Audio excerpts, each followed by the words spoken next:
আমার আইডল বাংলাদেশে লিটন ভাই আর ফরেন কান্ট্রিতে রয়েছে। যেহেতু ছোটোবেলা থেকে ওইভাবে প্র্যাকটিস করে আসছি, যার কারণে সবাই বলে ন্যাচারাল লিডার।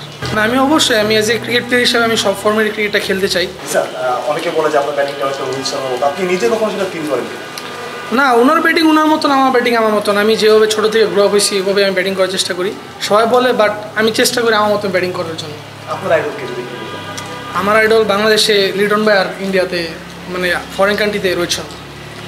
সোহেল ইসলাম স্যার বলেছিলেন যে আপনি ন্যাচারাল লিডার, এই জিনিসটা আসলে টি-টোয়েন্টি ক্রিকেটের প্রতি ভালোবাসা থেকে নাকি আপনি সব ধরনের ফর্মেটে? না, আমি অবশ্যই আমি এজ এ ক্রিকেট প্লেয়ার হিসেবে আমি সব ফর্মের ক্রিকেটটা খেলতে চাই। এদিকে স্পেসিফিকভাবে কোনো কিছু নেই, যেহেতু ছোটোবেলা থেকে ওইভাবে প্র্যাকটিস করে আসছি, যার কারণে সবাই বলে ন্যাচারাল লিডার। গত বছর একটা বিপিএল দলের সঙ্গে ছিলেন, সেটা নিশ্চয়ই আপনার জন্য যুবদল থেকে যেহেতু মানে চিরানের দলে ছিলেন, আপনার জন্য বড় একটা এক্সপিরিয়েন্স হয়েছে। এই বছর মানে টিমের সুযোগ পেলে আসলে আপনার প্রত্যাশা থাকে আপনি? যেহেতু বাংলাদেশে এটা অনেক একটা বড় একটা ফ্র্যাঞ্চাইজি লিগের মধ্যে একটা, আমি চেষ্টা করবো আমার বেস্টটা খেলার জন্য। আমি চেষ্টা করবো আমি যাতে টপ ব্যাটসম্যানের মধ্যে থাকি, 5 জনের মধ্যে থাকি, ওই চেষ্টাটা করবো ইনশাল্লাহ।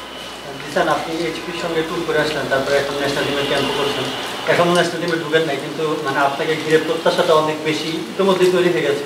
এই প্রত্যাশাটাকে আপনি কীভাবে দেখেন, আর মানে এইটা হ্যান্ডেল করার জন্য বা এই করার জন্য আপনার না, আমি ওভাবে নিজেকে গ্রো আপ করতেছি ইন্টারন্যাশনাল, যাতে আমি যাতে ভালো খেলতে পারি, ওইগুলো নিয়ে আমার সোহেল স্যার কাজ করতেছেন, ন্যাশনাল টিমের বাবুল স্যারও ছিলেন, ওইসব নিয়ে কাজ করতেন, যেগুলো আমার ইন্টারন্যাশনালে মানে কোনগুলা ভালো হবে, যেটা ভুল ছিল ওইগুলো আমি কাজ করতেছি, যাতে ইন্টারন্যাশনাল গিয়ে ভালো খেলতে পারি।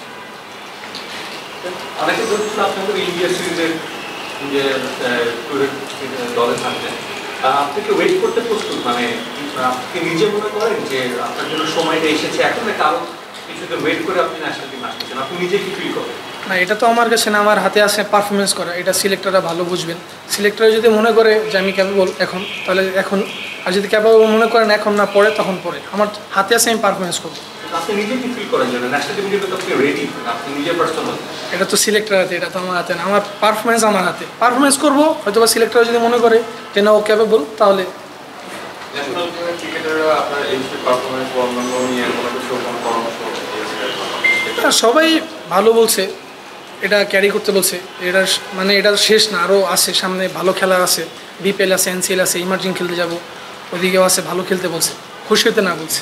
জিসান প্রথমবারের মতো ন্যাশনাল টিমের সাথে ক্যাম্প করলেন, এক্সপিরিয়েন্সটা কেমন ছিল? আলহামদুলিল্লাহ, অনেক ভালো এক্সপিরিয়েন্স ছিল। অনেক ন্যাশনাল টিমের প্লেয়ারের সাথে আমি প্র্যাকটিস করতে পারছি। আমার খুব অভিজ্ঞতা হয়েছে এখান থেকে, অনেক কিছু নেওয়ার চেষ্টা করছি এখান থেকে। এইজ লেভেল কিংবা এইচপির সাথে ন্যাশনাল টিমের পার্থক্যটা কোন জায়গায়? হ্যাঁ, ন্যাশনাল টিমের পার্থক্য অনেক রকম। ইন্টারন্যাশনাল খেলা, ওদিকে সব ইন্টারন্যাশনাল প্লেয়ার ছিল, বড় বড় প্লেয়ার ছিল। আমাদের মাইন্ডসেটগুলো এজ লেভেল বা এইচপি থেকে অনেক ডিফারেন্ট। ওদিকে স্কিলও ভালো থাকতে হবে, মেন্টাল গেমটাও হচ্ছে মেন, অনেক কিছু শেখার ছিল এখানে। প্রথম যখন ন্যাশনাল মানে প্রথম দিন যখন ক্যাম্প করেছেন, তখন কি একটু নার্ভাস লেগেছিল? তেমনটা কিছু মনে হয়নি, জাস্ট নর্মাল যেমন ছিল, নর্মাল যেভাবে 19 এইচপি যেভাবে ক্যাম্প করছি ওই করার চেষ্টা করছি। বিকজ আমরা সবার সাথেই খেলা হয়েছি, এইচপিতে খেলছি, ঢাকা প্রিমিয়ার লিগে খেলছি, সবাই পরিচিত ছিল, যার কারণে অত নার্ভাস ফিল হয়নি।